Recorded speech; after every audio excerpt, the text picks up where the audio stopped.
Hello student, very good morning. कैसे हैं आप सभी का बहुत बहुत स्वागत है हमारी ऑनलाइन क्लासेस में।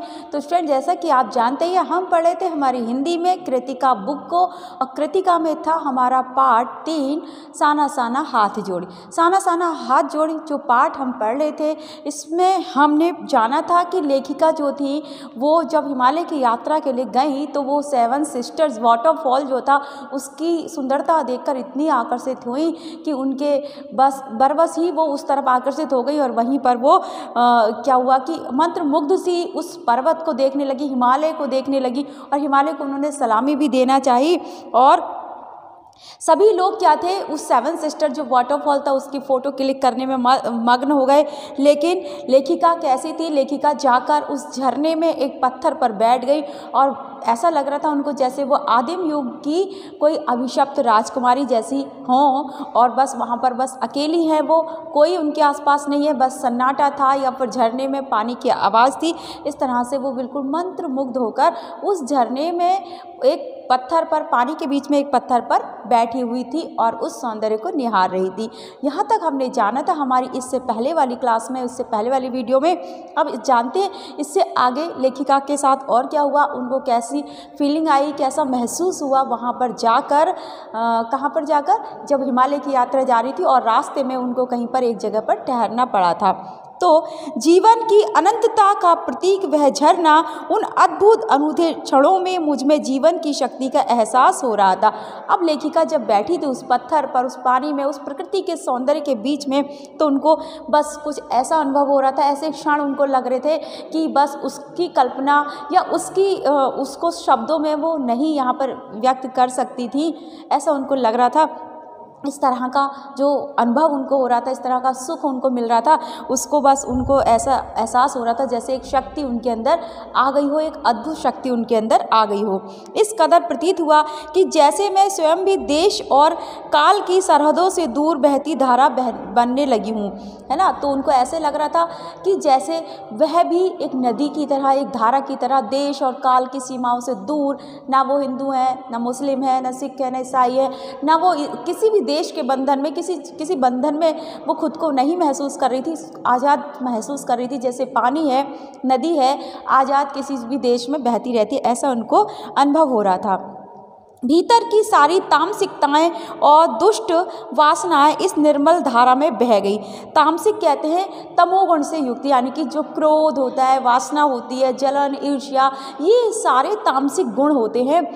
तो इसको, ये तामसिक गुणों से, इन वासनाओं से, इन सब चीज़ों से, बुरी चीज़ों से दूर उनको ऐसा लग रहा था कि वह निर्मल धारा में बह गई, है ना। उनको लग रहा था कि बस उनका मन बड़ा शांत हुआ जा रहा है, कोई भी कलुषता, कोई भी दुष्ट विचार, बुरे विचार, ऐसी बुरी भावनाएं उनके अंदर नहीं रह गई। मन हुआ कि अनंत समय तक ऐसे ही बहती रहूं, सुनती रहूं उस झरने की पुकार को, और उनका मन उस क्षण ऐसा कर रहा था कि बस वो वहाँ बैठी रहे और अनंत तक, हमेशा, जब तक भी वो जिए, जब तक उनके अंदर सांसें चलती रहें, वो इस झरने की पुकार को सुनती रहे। इतना असीम अनुभव उनको उस क्षण हुआ। पर जितेन मुझे ठेलने लगा, आगे इससे भी सुंदर नज़ारे मिलेंगे। और जब लेखिका वहाँ बैठकर ना मस्त थी, बिल्कुल प्रकृति का नज़ारा देख रही थी और मंत्रमुग्ध सी वहाँ पर बैठी थी, सम्मोहित सी बैठी थी, तो जितेन उनको ठेलने लगा, उठाने लगा, उनको जिद करने लगा कि आगे चलो चलो, तो इससे भी ज़्यादा सुंदर नज़ारे आपको देखने को मिलेंगे। अनमनी सी मैं उठी, अब बिना मन के, मन नहीं कर रहा था लेखिका का वहाँ से उठने को, लेकिन वो फिर भी अनमनी सी उठी, और थोड़ी देर बाद फिर वही नज़ारे आँखों और आत्मा को सुख देने वाले। और थोड़ी आगे जब गई उनकी जीप लेखिका की, तो फिर से वही वैसे ही नज़ारे जैसे उन्होंने अभी पीछे देखे थे, 7 सिस्टर वाटरफॉल देखा था, उसकी सुंदरता को देखा था, बस वैसे ही नज़ारे उनको और दिखने लगे आगे आगे। कहीं चटक हरे रंग का मोटा कालीन ओढ़े, तो कहीं हल्का पीलापन लिए, तो कहीं पलस्तर उखड़ी दीवार की तरह पथरीला, और देखते ही देखते परिदृश्य से सब छूमंतर, जैसे किसी ने जादू की छड़ी घुमा दी हो। अब जैसे जैसे लेखिका की जीप आगे बढ़ रही थी, वो लोग आगे बढ़ रहे थे, हिमालय की ओर बढ़ रहे थे, हिमालय के नज़दीक आते जा रहे थे, तो उनको जितने भी दृश्य थे, कभी ऐसा लगता था कि घास ही घास आगे बिल्कुल हरियाली दिखती, कहीं कहीं हरियाली कम हो जाती, पीले पीले पत्थर या पेड़, उनको इस तरह की प्रकृति दिखने लगती, या फिर कहीं कहीं ऐसा लगता उनको जो पर्वत थे वो जैसे पलस्तर उखड़ी हुई दीवार होती है ना, उस तरह के उनको आभास वहाँ पर हो रहा था, ऐसा लग रहा था उनको। तो वो सब अलग अलग तरह के नज़ारे वो देख रही थी, और देखते ही देखते वो सारे दृश्य जो थे, जो दिख रहे थे उनको रास्ते में, वो सारे ही ओझल हो गए, छू मंतर हो गए, जैसे किसी ने जादू की छड़ी घुमा दी हो। वो सारे दृश्य ओझल हो गए, कुछ भी नहीं दिख रहा था लेखिका को, और ऐसा लग रहा था किसी ने जादू की छड़ी घुमा दी हो। सब पर बादलों की मोटी चादर, सब कुछ बादल में, और ऐसा लगा कि सब पर बादलों की मोटी चादर डाल दी गई हो, सब कुछ बादल में हो गया, अर्थात बादलों के अलावा कुछ भी लेखिका को दिखाई नहीं दे रहा था, बस वो सारी सुंदरता बादलों के पीछे कहीं छुप गई थी। चित्रलिखित सी में माया और छाया के इस अनूठे खेल को भर भर आंखों देखती जा रही थी, और लेखिका बिल्कुल एकदम से शांत हो गई, बिल्कुल जैसे कोई चित्र की तरह होंगी, कोई तस्वीर की तरह ऐसे शांत हो गई, कोई हलचल ऐसे नहीं हो रही थी, सम्मोहित इतनी हो गई थी वो, और उस माया और छाया के खेल को वो देख रही थी। माया छाया का खेल उसको क्यों कहा गया, उस नज़ारे को, उस दृश्य को क्यों कहा गया स्टूडेंट, क्योंकि ऐसा लग रहा था कि छाया यानी कि जो बादल आ रहे थे उसको छाया कहा गया, और माया की तरह जैसे एकदम से जादू कर दिया जाता है, और जादू से सारी चीज़ें बदल दी जाती है, छुपा दी जाती है, कुछ और दिखाया जाता है, तो इस तरह से वो सब चीज़ें उनको माया और छाया की तरह लग रही थी। और उस नज़ारे को, उस दृश्य को लेखिका भर भर आंखों देखना चाहती थी और अपने में समा लेना चाहती थी, बिल्कुल भूलना नहीं चाहती थी, यानी कि उस पल का, उस क्षण का वो आनंद उठा रही थी, उसको देखकर अपने आप को बिल्कुल याद कर लेना चाहती थी उस दृश्य को, और अपने आप को भूल जाना चाहती थी। प्रकृति जैसे मुझे सयानी बनाने के लिए जीवन रहस्यों का उद्घाटन करने पर तुली हुई थी। सयानी कैसे है, समझदार या चतुर, सयानी किसे कहेंगे, समझदार या चतुर होना। तो ऐसा लग रहा था लेखिका को कि ये जो प्रकृति है ना, वो मुझे चतुर बनाना चाहती है, समझदार बनाना चाहती है, और इसीलिए मुझ पर एक के बाद एक रहस्यों का उद्घाटन करने रही है और कर रही है। ठीक है, तो जैसे उनको लग रहा था ना, कभी वाटरफॉल दिखाई दिया, कभी इतने हरे हरे प्रकृति, कभी फूल, और कभी अभी कैसे दिखाई दे रहा, पूरा सब कुछ ढक गया है बादलों की आड़ में। तो इस तरह से उनको लगा कि प्रकृति उन पर रहस्यों का उद्घाटन कर रही है कि मैं इतनी रहस्यमयी हूँ, ठीक है, और तुम चतुर हो जाओ, सयानी हो जाओ, मुझे समझ जाओ। धीरे धीरे धुंध की चादर थोड़ी छटी। अब धीरे धीरे जैसे जैसे लेखिका की जीप आगे बढ़ी, धुंध की जो चादर थी, जो बादल एकदम से आकर अंधेरा कर दिया था उन्होंने, वो थोड़े थोड़े कम हुए। अब वहाँ पहाड़ नहीं, दो विपरीत दिशाओं से आते छाया पहाड़ थे। अब वहाँ पर पहाड़ नहीं थे, दो विपरीत दिशाओं से, अपोजिट जो डायरेक्शन होता है, जैसे पूरब और पश्चिम, अपोजिट डायरेक्शन हुआ, उत्तर दक्षिण अपोजिट डायरेक्शन हुआ, दिशाएं हुई, तो उनसे दो पहाड़ आते हुए दिखाई दिए उनको कि इधर से भी बादल आ रहे हैं या पहाड़ आ रहे हैं और उधर से भी आ रहे हैं और आपस में टकराएंगे, ऐसी फीलिंग उनको आ रही थी। वे छाया पहाड़ अपने श्रेष्ठतम रूप में मेरे सामने थे, और वो पहाड़ नहीं थे, सचमुच में पर्वत नहीं थे कि इधर से चल कर आ रहे थे उधर से चल कर आ रहे, ऐसा नहीं होता। वो थे छाया पहाड़, यानी कि जो बादलों का एक समूह था वो आ रहा था उनकी साइड, छाया छाया जैसे बन के आ रहा था, ऐसा लग रहा था पहाड़ आ रहे हैं दो। तो इस तरह से वो दोनों पहाड़, बादलों के जो थे समूह, वो उनके सामने आ गया। जीप थोड़ी देर के लिए रुकवा दी गई थी, और जब बिल्कुल कुछ नहीं दिख रहा था आगे, वो इतना सारा बादलों का एक पूरा समूह इधर से भी उधर से भी आया पहाड़ की तरह उनके सामने, तो जीप थोड़ी देर के लिए रुकवा दी गई। मैंने गर्दन घुमाई, सब और जैसे जन्नत बिखरी पड़ी थी, और जीप रुकवा दी गई वहाँ पर कि यहाँ पर थोड़ी देर रुक जाओ। और जैसे उन्होंने गर्दन घुमा के इधर उधर देखा, ऐसे लगा स्वर्ग की सुंदरता वहाँ पर फैली हुई है। जन्नत मीन्स स्वर्ग, तो ऐसा लगा उनको, इतनी सुंदरता वहाँ पे थी, लेखिका को लगा कि जैसे स्वर्ग की सुंदरता वहाँ पर बिखरी पड़ी थी। नज़रों की छोर तक खूबसूरती ही खूबसूरती, और जहाँ तक लेखिका नज़र घुमा सकती थी, जहाँ तक उनकी नज़र जा सकती थी, वहाँ तक सब तरफ खूबसूरती ही खूबसूरती थी, कहीं पर भी कुछ ऐसा नहीं था जो अच्छा ना लग रहा हो। अपने को निरंतर दे देने की अनुभूति कराते पर्वत, झरने, फूलों, घाटियों और वादियों के दुर्लभ नज़ारे, वहीं कहीं लिखा था थिंक ग्रीन, और वो पहाड़ थे, उनको देखकर ऐसी फीलिंग आ रही थी जैसे मैंने अपना पहाड़ ऐसा कह रहे हो कि हमने अपना सब कुछ तुम लोगों को दे दिया, इस प्रकृति ने सब कुछ उस मनुष्य को, उस मानव को दे दिया है ना। फूलों की घाटियाँ, झरने, ये सब सुंदरता, ऐसा आभास हो रहा था कि प्रकृति ने अपना सब कुछ यहाँ पर पृथ्वी को, इस दुनिया को दे दिया हो। और ये सारे नज़ारे कैसे थे, बड़े दुर्लभ थे, हर जगह देखने को नहीं मिलते, बस कहीं हिमालय पर्वत पर या फिर कुछ ऐसी हिल साइड में ही वो देखने को मिलते हैं। वहीं कहीं लिखा था थिंक ग्रीन, और वहीं पर कहीं पर एक बोर्ड लगा हुआ था। बोर्ड मतलब कि जैसे कहते हैं फ्लैक्सी या बैनर, कुछ ऐसे तरह से लगा हुआ था, है ना। तो वहाँ पर लिखा हुआ था थिंक ग्रीन की हरा सोचिए, यानी कि इस जो हरियाली हो उसको नष्ट मत कीजिए। ऐसे कोई संदेश लिख देते ना, कोटेशन लिख देते, इसीलिए वहाँ पे लिखा था थिंक ग्रीन। आश्चर्य, पल भर में ब्रह्मांड में कितना कुछ घटित हो रहा था। अब लेखिका को बहुत आश्चर्य हुआ, इतना आश्चर्य उनको, कोई बड़ा आश्चर्य है कि ब्रह्मांड में पल पल में इतना कुछ घटित होता है जिसको हम देख नहीं पाते, शहरों में रहकर तो हम बिल्कुल भी नहीं देख पाते, ऐसा उनको लग रहा था। सतत प्रवाहमान झरने, सतत मीन्स हमेशा चलने वाले, प्रवाहमान बहने वाले, ठीक है। तो सतत प्रवाहमान झरने यानी कि हमेशा बहने वाले झरने, नीचे वेग से बहती तिस्ता नदी, और तिस्ता नदी देखो सिक्किम से, सिलीगुड़ी से उनके साथ चल रही थी। तो वो जो नदी थी वो मैंने मैप में भी आपको दिखाए थे कि कहाँ से वो शुरू हुई थी और कहाँ पर जाकर वो ख़त्म हुई थी, वो पूरा मैंने मैप दिखाया था इससे पहले वाली वीडियो में। आप ध्यान से वीडियो पॉज करके उस मैप को देखिए। वो ग्रीन कलर से, सॉरी ब्लू कलर से जो थी वो लाइन एक, वो तिस्ता नदी ही थी। तो क्या हुआ कि नीचे वेग से बहती तिस्ता नदी, झरने भी बह रहे और नीचे बड़े वेग से बहुत तेज़ी से बह रही थी तिस्ता नदी, सामने उठती धुंध, और वो पानी की वजह से, वो हरियाली की वजह से, और वहाँ पर इतनी ठंड थी उस वजह से वो धुंध उठ रही थी। और क्या हो रहा था कि सामने उठती धुंध, उसी की वजह से बादल से उठ रहे थे। जैसे आप कभी नैनीताल गए हों या कहीं हिल साइड गए हों, आपको लगेगा ना कि जो पहाड़ हैं उनमें से बादल उठ रहे हैं, या फिर पानी में से, ताल में से जैसे नैनीताल के बादल उठते हैं, इस तरह से धुंध उठ रही थी। ऊपर मंडराते आवारा बादल, और ऊपर बादल मंडरा रहे थे। आवारा क्यों कहा गया? क्योंकि वो कभी इधर कभी उधर उड़ते जा रहे थे।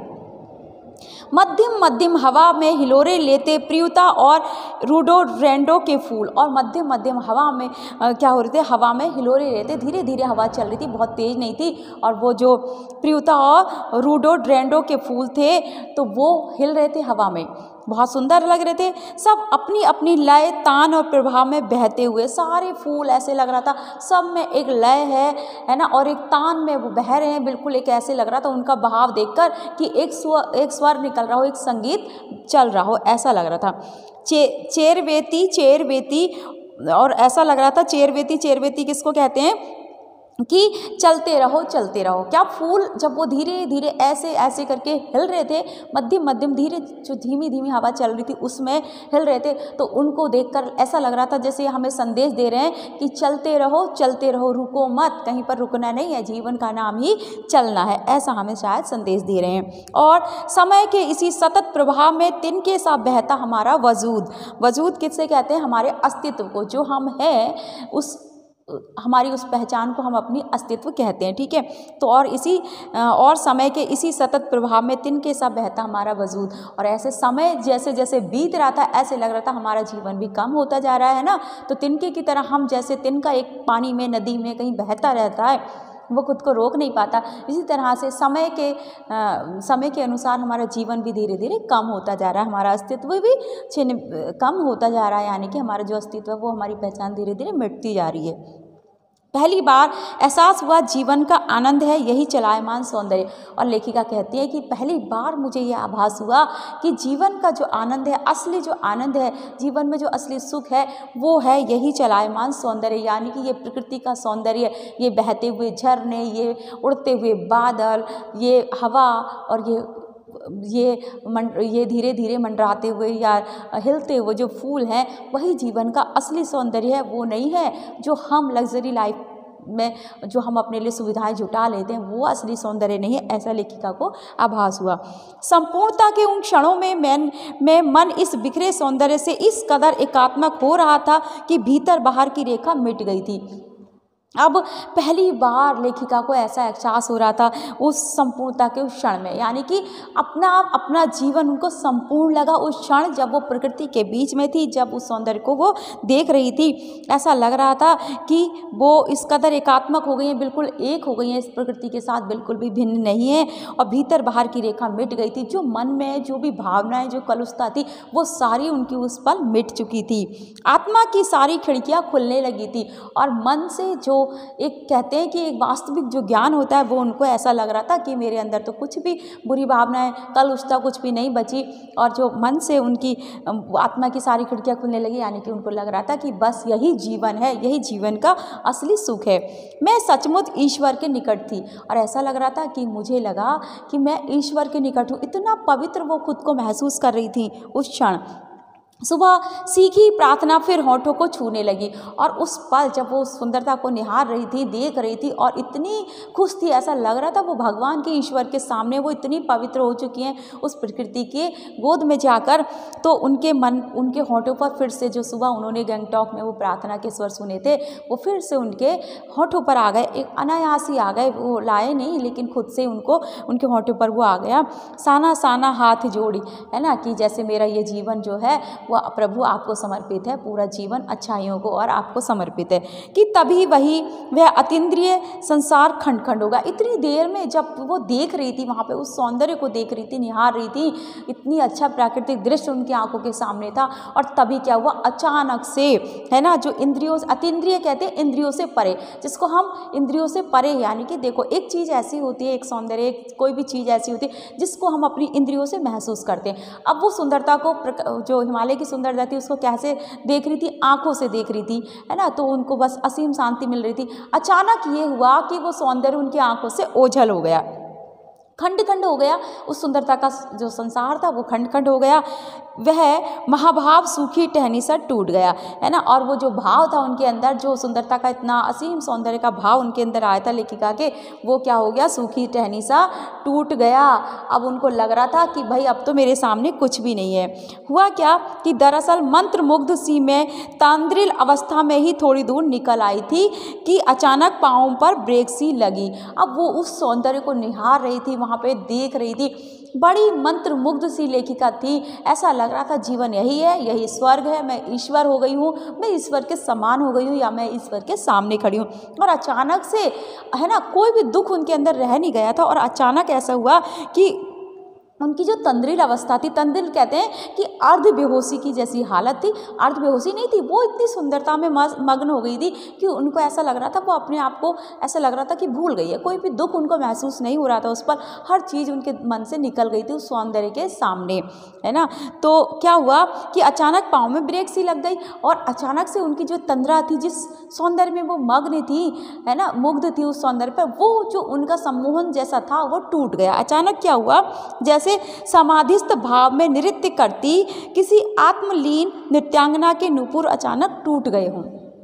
ऐसा लग रहा था उनको जैसे कोई समाधि में मग्न हो कोई, और उनके सामने कोई नृत्यांगना नाच रही हो, जैसे कोई साधु समाधि में मग्न होता है, उनकी समाधि को भंग करने के लिए कोई नृत्यांगना, कोई नर्तकी नाच रही हो और अचानक से उसके घुंघरू टूट जाएं।